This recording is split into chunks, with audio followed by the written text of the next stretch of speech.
What's going on, Daytona fans? Welcome back to another quick video. And in this one, I am shooting this video from a brand new piece of gear that I bought. I bought a GoPro Hero 7.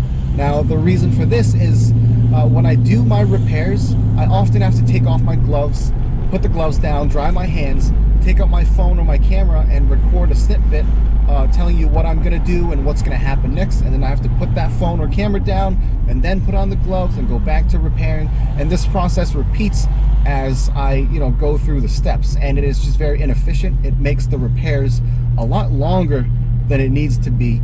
So I picked up a GoPro Hero 7 and I picked up a head mount, so that way next time I do a repair, you'll get a point of view of what I'm doing.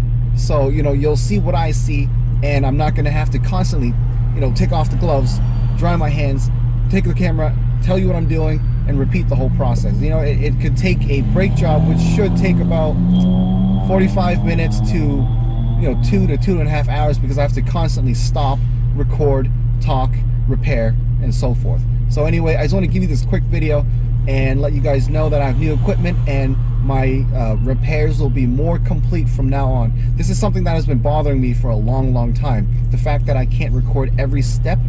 And you know what, I don't think it's fair to everyone else who's trying to look for what to do and maybe even follow my instructions on how to do it. So with the GoPro now, hopefully I can give you a full and complete repair, and you know what, it'll be an awesome experience. So I hope you all enjoy this quick video and the reveal of some new tech on the channel, and I'll probably try to use it on meets too. It's very handy, it's very small.